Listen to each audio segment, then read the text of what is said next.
Hoje é 15 de julho, uma data muito importante, porque muita coisa está acontecendo no mundo, como todo mundo sabe. E aqui no Transition Protocol, a gente busca informações que estão abaixo da superfície, que não são divulgadas nem pela mídia tradicional, nem pela mídia independente. Nós contamos com autoridades muito experientes e reconhecidas internacionalmente, a quem fornecemos essas informações. E elas então compartilham com vocês o que consideram mais adequado. Então quero apresentar meus queridos colegas e amigos, Pepe Escobar e Larry Johnson. Pode começar, Pepe.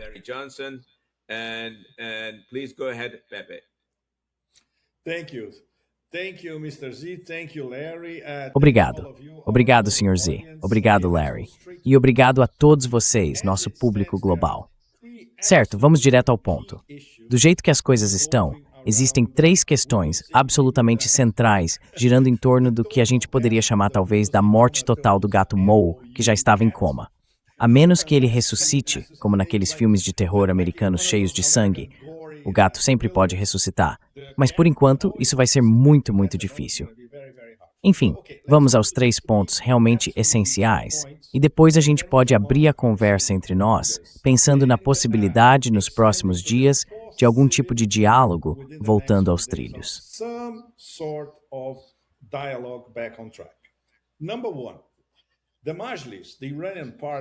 Primeiro ponto. O Majlis, o parlamento iraniano, se reuniu ontem e votou 2 resoluções com um resultado absolutamente impressionante. 400-0. Certo, resolução número 1. Exigir que o governo acelere suas capacidades nucleares. Isso é de propósito bem vago. Pode ser interpretado como uma aceleração do enriquecimento de urânio ou também como uma aceleração da possibilidade, que agora está sendo discutida abertamente entre o líder Mostafa Khamenei e o Conselho Supremo de Segurança Nacional, de talvez realizar um teste nuclear em solo iraniano. Isso vai muito além de algo inédito, claro. Mas agora faz parte da era Mojtaba, que aliás começou há poucos dias, na última sexta-feira.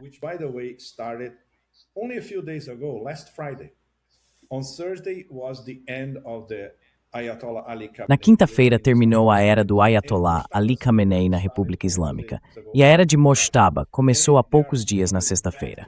Existem muitos sinais, e eu diria vazamentos bem calculados, que indicam que o Irã pode estar se preparando para elevar o nível do jogo, e de forma bem significativa, como uma estratégia de dissuasão.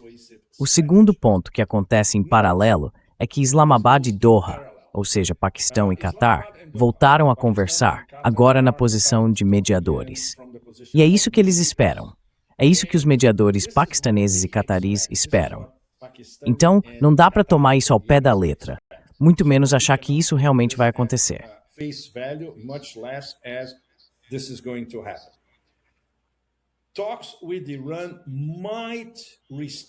As conversas com o Irã podem recomeçar entre paquistaneses e catarianos neste domingo ou nos próximos dias.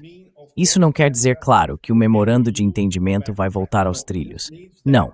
Isso quer dizer que Islamabad e Doha vão tentar convencer o Irã a voltar para a mesa de negociações. E ainda não sabemos que tipo de, argumentos intergalácticos eles vão precisar usar para convencer o Irã de que desta vez os americanos vão ficar de fora. E o terceiro ponto é algo que vem se desenrolando nas últimas semanas, na verdade, nos últimos 2 meses. É a relação extremamente peculiar, para dizer o mínimo, e estou tentando ser bem diplomático aqui, entre Donald Trump e o marechal de campo Asim Munir. E repetindo o ponto número 3, é a, para ser diplomático, mais uma vez, relação bastante peculiar entre o presidente dos Estados Unidos e o marechal de campo Asim Munir.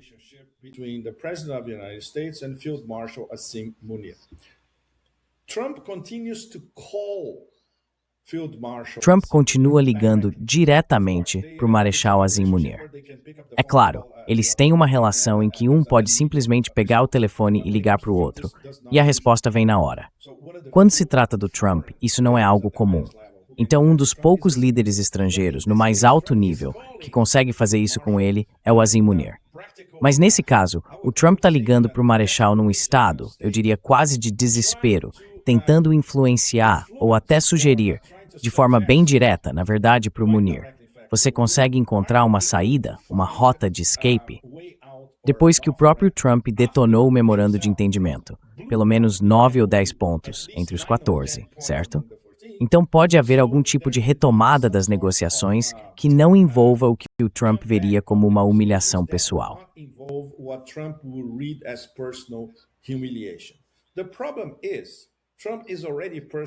O problema é que o Trump já está pessoalmente humilhado pelas próprias ações.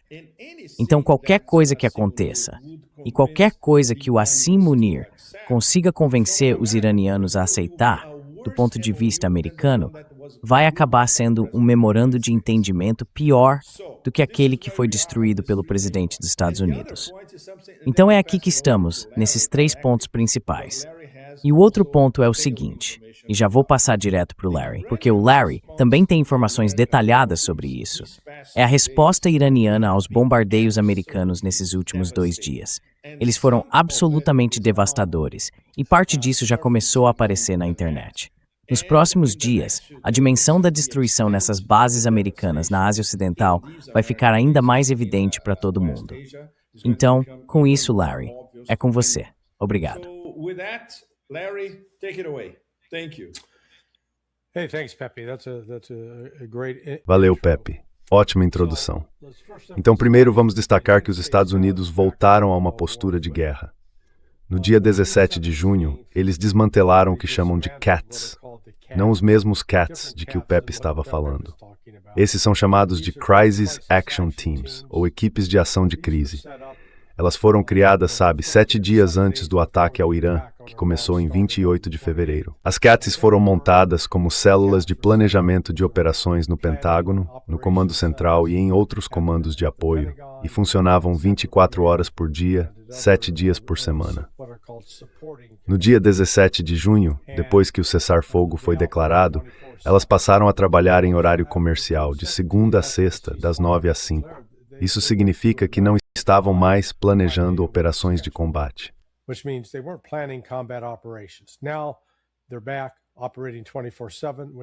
Agora eles voltaram a operar 24 horas por dia, 7 dias por semana. Isso significa que são operações de combate em grande escala. Então essa é a má notícia. A guerra de fato voltou.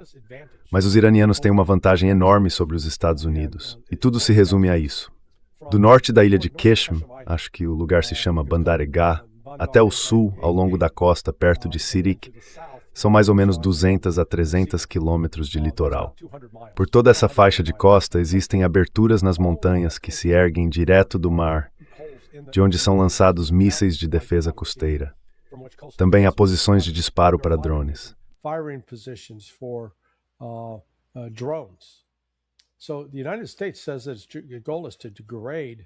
Os Estados Unidos dizem que o objetivo é enfraquecer a capacidade do Irã de atacar navios no Golfo, mas esquecem que as capacidades do Irã não se limitam a mísseis de cruzeiro de defesa costeira disparados daqueles penhascos, ou a mísseis lançados de posições fixas na ilha de Qeshm e em outras ilhas no Estreito de Hormuz, nem apenas aos drones aéreos lançados ali. Existem também drones subaquáticos. Há muitos submarinos capazes de lançar torpedos. Existem drones de superfície e navios de combate. A questão é que os Estados Unidos estão diante de 1.000 alvos, pelo menos 1.000, que precisariam tentar destruir para, entre aspas, enfraquecer a capacidade do Irã de interferir e impedir a passagem de navios que não estejam cumprindo os protocolos da Autoridade do Estreito do Golfo Pérsico, estabelecidos pelo Irã.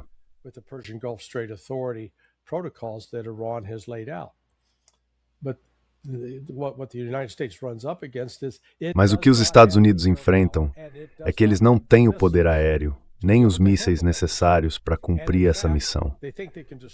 E, na verdade, eles acham que podem destruir um conjunto de lançadores de drones, e aí, de repente, o Irã aparece e produz um novo conjunto em 24, 48 horas. Ou seja, é como o trabalho de Sísifo, empurrando uma pedra morro acima, achando que vai chegar ao topo, e a pedra sempre rola de volta para o começo. Já o Irã, por outro lado, tem uma situação tática e estratégica completamente diferente. Uma que o favorece e que é desfavorável para os Estados Unidos. It only has to attack 10 targets Ela só precisa atacar 10 alvos, e esses alvos não se movem. As duas bases aéreas na Jordânia, Muwafaq Salti e a base aérea Príncipe Hassan, é de lá que operam as aeronaves e os aviões-tanque dos Estados Unidos. Tudo o que o Irã precisa fazer é atingir esses locais dia após dia, repetidamente, com munições de fragmentação, mísseis balísticos e drones. Em algum momento, essas bases se tornam inabitáveis, e a capacidade dos Estados Unidos de continuar atacando o Irã deixa de existir. O mesmo vale para o campo de aviação de Al-Udeid, no Catar, a base aérea Isa, no Bahrein, a base aérea Ali Al-Salem, no Kuwait, a base aérea Al-Dhafra, nos Emirados Árabes Unidos, e Duqm, que é um centro logístico de reabastecimento para porta-aviões americanos. A logistics resupply center for U.S. aircraft carriers. All of these are now on the target list and will add. Todos esses agora estão na lista de alvos, e vamos incluir Erbil, que está sendo atacada neste exato momento por forças iranianas, destruindo quartéis generais, posições e depósitos dos Estados Unidos. Então, dentro dessa batalha, o Irã tem a vantagem decisiva, e isso vai forçar os Estados Unidos em algum momento. Eu não sei se vai ser nesta semana, na próxima ou na seguinte. Mas os Estados Unidos agora enfrentam uma situação em que tentam escalar o conflito sem ter os sistemas de armas necessários para isso. O míssil Tomahawk, o míssil JASSM, estão em falta. Nos primeiros dias, houve relatos de que os HIMARS estavam sendo usados para lançar foguetes ou mísseis. Só que existem apenas 3 tipos de mísseis que o HIMARS pode lançar. There are only 3 types of missiles that the HIMARS can launch. One is called a ground launch multiple. Um deles é o sistema de foguetes múltiplos lançados do solo.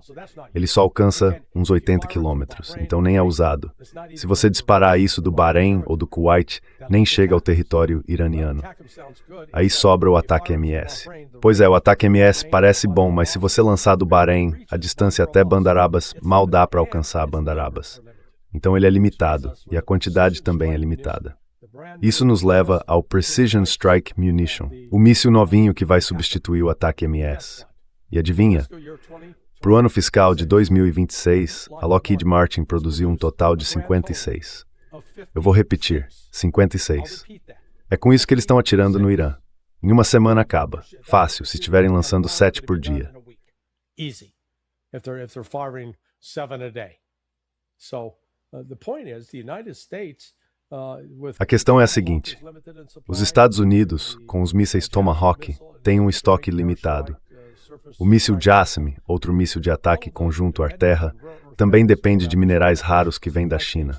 A cadeia de suprimentos está comprometida. As fábricas nos Estados Unidos não conseguem produzir esses mísseis aos montes por mês. Produzem apenas algumas dezenas, quando muito. Então agora, os Estados Unidos estão atacando posições iranianas com mísseis e sistemas de armas sem reposição. E não há como o país reverter essa situação. Nesse cenário, tudo o que o Irã precisa fazer é resistir, aguentar firme e continuar pressionando as posições americanas. Hang in there, keep pounding away at the US positions. They don't have to go looking for a wide variety. Eles não precisam procurar uma grande variedade de alvos, eles só precisam acertar 10. Se conseguirem atingir 10, dia após dia, sem parar, chega um ponto em que os Estados Unidos não conseguem mais sustentar essa operação e vão acabar buscando desesperadamente negociações para restabelecer, para reativar o memorando de entendimento. Mas eu acho que o ponto em que estamos agora, e isso reforça o que o Pepe estava dizendo, é que o povo iraniano está de saco cheio. E os gritos que foram ouvidos em Qom, os gritos que foram ouvidos em Mashhad eram Entakam, Entakam, vingança, vingança. Eles não querem negociação, eles não querem compromisso. O povo iraniano quer vingança, quer que os Estados Unidos paguem pelo sangue dos mártires.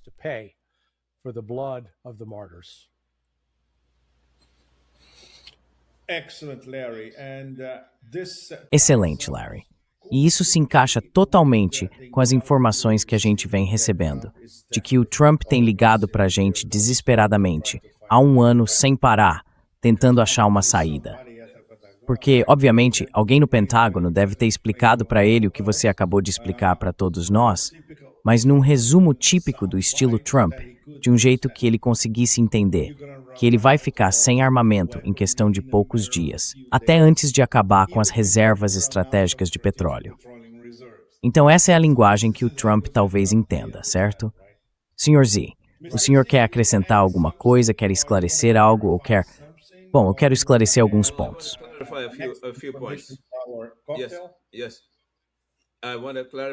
Sim, eu quero esclarecer alguns pontos, porque acabamos de receber informações dos nossos contatos que a gente considera totalmente confiáveis. O Majlis se reuniu depois de muitos meses, pelo que me disseram.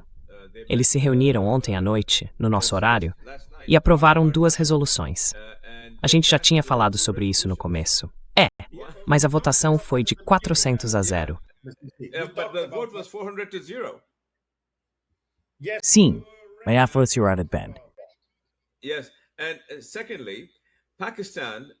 Sim.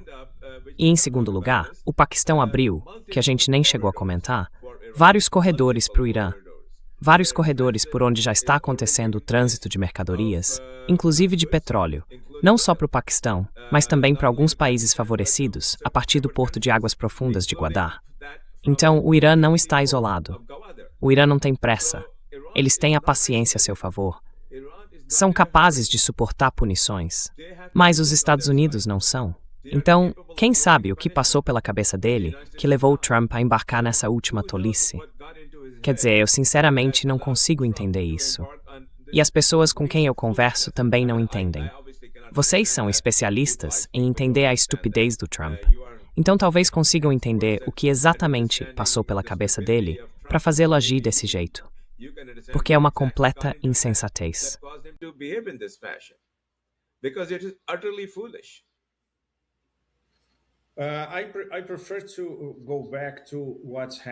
Eu prefiro voltar ao que está acontecendo em Teherã, com Mojtaba no poder, consolidando o início da nova era dele. O fato é que a interpretação original dele sobre o memorando de entendimento estava totalmente correta.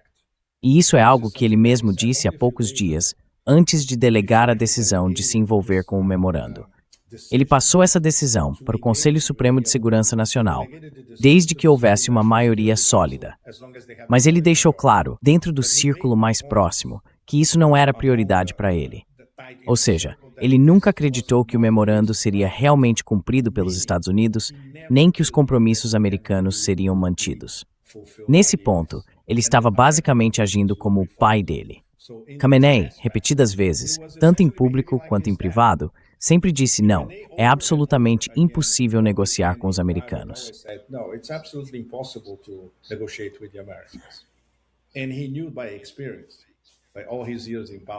E ele sabia disso, pela experiência, por todos os anos que passou no poder. Mojtaba aprendeu em condições absolutamente adversas, com o Irã sendo atacado no meio de uma guerra, quando parte da família dele foi dizimada por um ataque americano. E a posição dele acabou sendo confirmada. Então, o que o Larry acabou de mencionar mais uma vez, aquelas cenas absolutamente inacreditáveis que vimos na semana passada. Nesse arco xiita estavam Teherã e Qom, a capital espiritual, mas também Najaf e Karbala, 2 capitais espirituais no Iraque. E no fim Mashhad, que é mais uma capital religiosa e espiritual no leste do Irã, onde o Ayatollah Khamenei foi enterrado. Vingança. Mas isso também pode ser interpretado, conceitualmente e dentro da teologia xiita, como uma longa luta.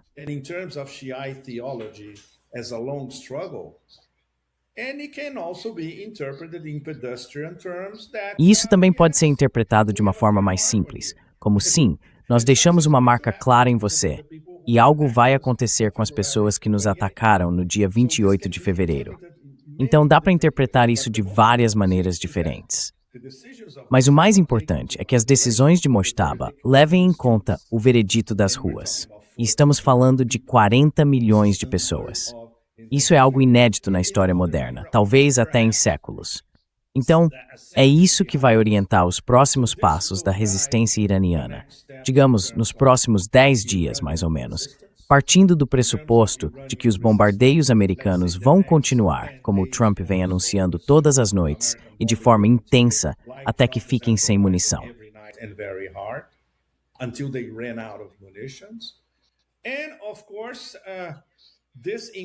E claro, isso coloca completamente em risco esse possível novo alinhamento entre Teherã, Islamabad, Ankara e Doha, no que diz respeito a tentar resgatar o que restou do memorando de entendimento, aquele acordo, de volta à mesa de negociações. Então é aqui que estamos. Mais uma vez, chegamos a uma encruzilhada muito perigosa. E claro, o presidente dos Estados Unidos está acelerando a própria queda com as ações dele, depois de ter destruído um memorando de entendimento que ele mesmo assinou e se comprometeu a cumprir. E obviamente, ele não ouviu o que os iranianos vêm dizendo desde o começo. Compromissos são bilaterais. Se você quebra, a gente também quebra. E é preciso lidar com as consequências disso.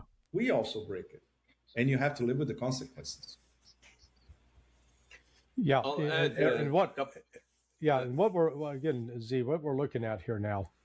O que a gente está vendo agora é que o Irã já deixou dois recados bem claros no passado. Eles disseram que se os Estados Unidos continuarem com esses ataques, vão fechar o Estreito de Bab al-Mandab e também vão retirar o Irã do Tratado de Não Proliferação Nuclear. Tem sido interessante observar nos últimos dias, depois do ataque saudita a Sanaa, ao aeroporto de Sanaa, e da resposta imediata dos Houthis, que retaliaram atingindo duas bases aéreas na Arábia Saudita. Parece que os sauditas recuaram agora, ou talvez estejam apenas se recompondo, tentando entender o que fazer a seguir. Mas o fato é que recuaram.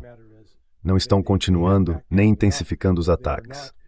E eu acho que eles perceberam que se fizerem isso, os Houthis podem causar muito mais dano, especialmente se atingirem as instalações de petróleo em Yanbu. Their oil at Yanbu. And Mitchell Emernaints Road Encast. yeah, so that east-west pipeline will be destroyed. Então aquele oleoduto leste-oeste vai ser interrompido. Isso já é um ponto. Se o Majlis em Teherã votar para sair do memorando de entendimento, aí sim eu acho que vai ser o sinal mais claro de que o Irã decidiu que a fátua do Ali Khamenei não vale mais. Que o único caminho garantido para a segurança futura é ter uma arma nuclear, uma que possa desafiar, manter tanto os Estados Unidos quanto Israel à distância e colocar o país na mesma posição em que a Coreia do Norte está agora.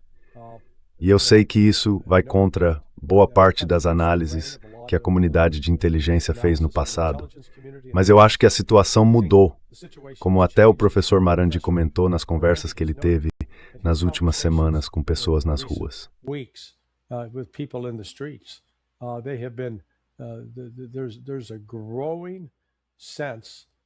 Há uma sensação cada vez mais forte de que a gente precisa ter uma arma nuclear, porque se não tivermos, não teremos segurança. Não vamos estar seguros. Então a busca por segurança, na minha opinião, vai ser o foco principal do Majlis daqui para frente. Os ataques dos Estados Unidos, a continuação das mortes de cidadãos iranianos pelos americanos, só vão reforçar essa ideia de que não podemos nos render. Não há nada que possamos fazer contra os Estados Unidos. Nós tentamos. Assinamos um memorando de entendimento. Eles quebraram cada ponto desse memorando, violaram todos. E em vez de assumirem a responsabilidade pelo que fizeram, tentaram colocar a culpa em nós. É por isso que eu acho que estamos realmente num ponto de virada agora.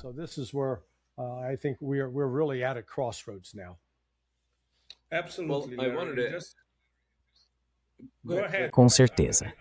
Pode seguir, porque eu quero encerrar minha participação com uma observação muito simples, na verdade. Voltando ao começo desse canal, que se chamava Power Shift, e depois foi desconectado por certas forças lá de cima. Uma das nossas notícias de última hora, na semana passada, girava em torno de um telefonema do presidente do Irã, Pezeshkian, para o primeiro-ministro Shehbaz Sharif, no Paquistão. Nesse telefonema, Pezeshkian basicamente enviava uma mensagem aos americanos por meio dos paquistaneses. Olha, se vocês continuarem desse jeito, talvez a gente teste um dispositivo nuclear em solo iraniano, marcando na prática um novo caminho de dissuasão.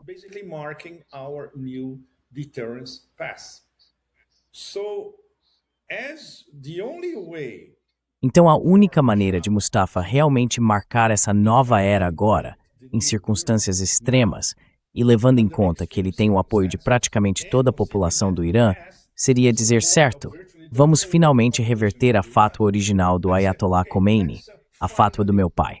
Claro que ele não vai colocar nesses termos, obviamente. E a partir daí, entramos numa nova era de dissuasão, porque essa é a única forma de os americanos entenderem que estamos realmente, mas realmente, falando sério sobre preservar nossa soberania e nossa independência. E uma coisa é certa, todo o sul global vai compreender a Pogensliana se a situação chegar ao limite. Understand the Iranian position if push comes to shove.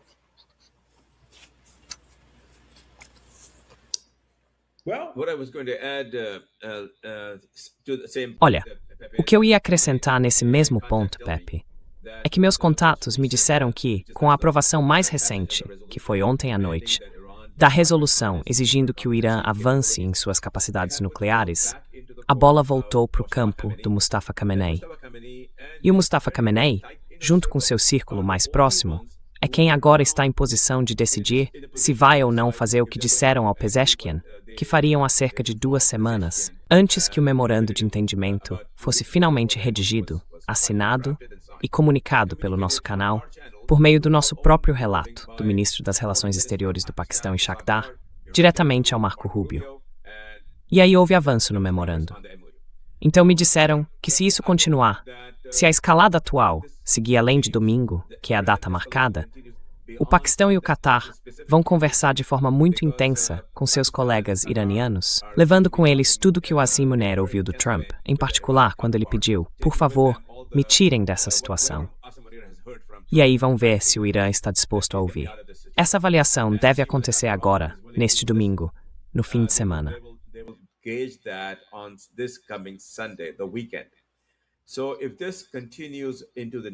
Então, se isso continuar na próxima semana, meus contatos acreditam que o Mustafa vai estar muito perto de dar o sinal verde, porque a gente reportou há mais ou menos 3 semanas. E isso vai mudar completamente a dinâmica do que está acontecendo e vai encerrar de vez o desejo constante de Israel e dos Estados Unidos de continuar atacando o Irã. Eles não querem mais isso.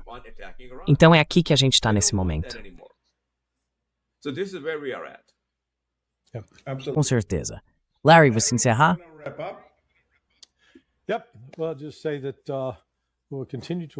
Certo. Bom, eu diria o seguinte, a gente vai continuar acompanhando o que acontece nesse confronto diário entre o Irã e os Estados Unidos. Mas o Irã vai continuar nesse papel que eu chamaria de papel de retaliação. Se for atingido pelos Estados Unidos, vai revidar. E vai revidar com mais força. E a verdade é que os Estados Unidos têm menos capacidade de suportar esses golpes do que o Irã. Então, os Estados Unidos cometeram um erro fatal ao rejeitar e deixar de cumprir o memorando de entendimento. Eu arriscaria dizer que o Irã não vai voltar à mesa de negociações, a menos que tenha uma garantia firme, inquebrável, de que quando voltar, os ativos congelados serão liberados e entregues naquele momento. E não em alguma data indefinida no futuro.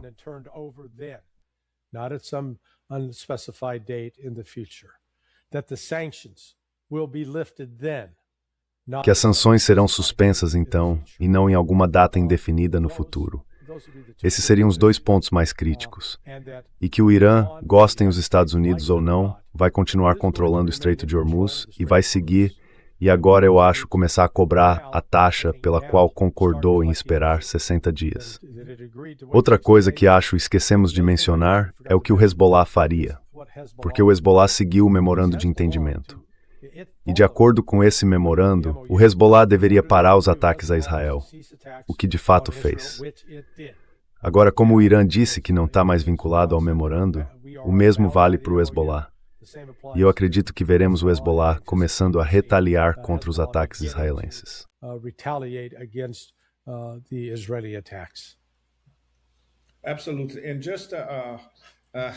Com certeza. E olha, para completar esse bolo explosivo, a carta do Bob El-Manbeb ainda nem foi jogada.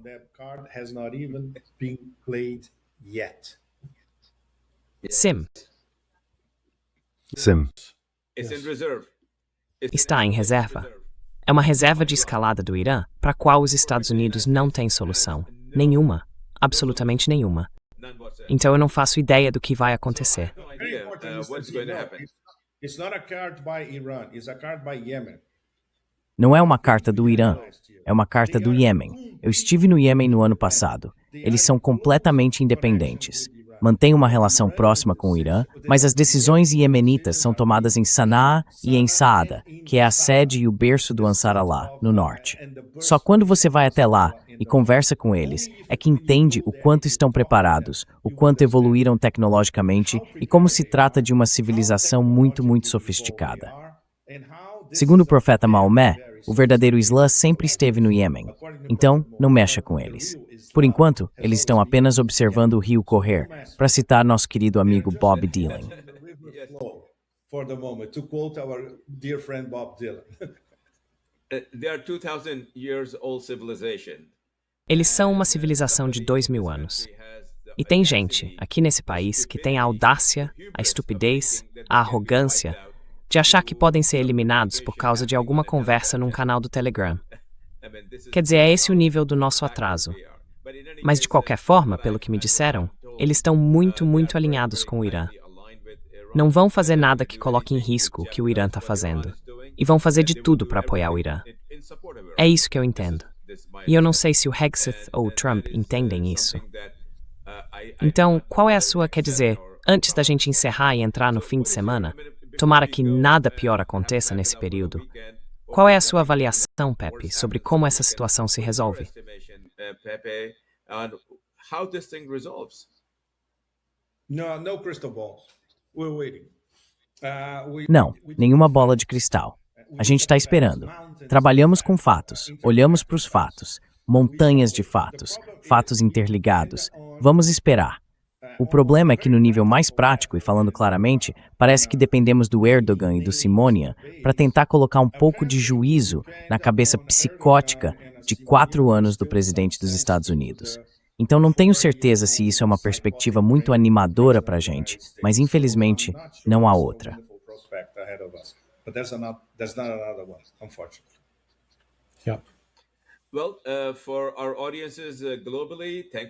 Bem, para o nosso público no mundo todo, muito obrigado pelo apoio. Quero que vocês saibam que estamos muito, muito satisfeitos com a resposta que temos recebido. Nós temos um canal no Substack e lá oferecemos uma opção paga para você receber os relatórios de segurança que discutimos aqui neste canal. O valor é o mais baixo possível que o Substack permite, $5 por mês ou 50 por ano. É só acessar o Substack Transition Protocol e você vai receber esse boletim de segurança direto na sua caixa de e-mail toda semana. Então, muito obrigado pelo apoio. Obrigado, Pepe. Obrigado, Larry. Vamos continuar em contato com nossas fontes e trazer para vocês as notícias mais recentes. Informações que, até onde sabemos, ninguém mais tem. Muito obrigado mesmo. A gente se vê na próxima semana, segunda com o Larry, terça com o Pepe e quarta todos juntos, a menos que aconteça algo muito importante. Nos vemos de novo na segunda. Obrigado. Obrigado mesmo. Valeu. Tchau, tchau. Thanks a lot. Thank you. Bye-bye. Bye-bye. Thank you. Bye-bye. Cheers.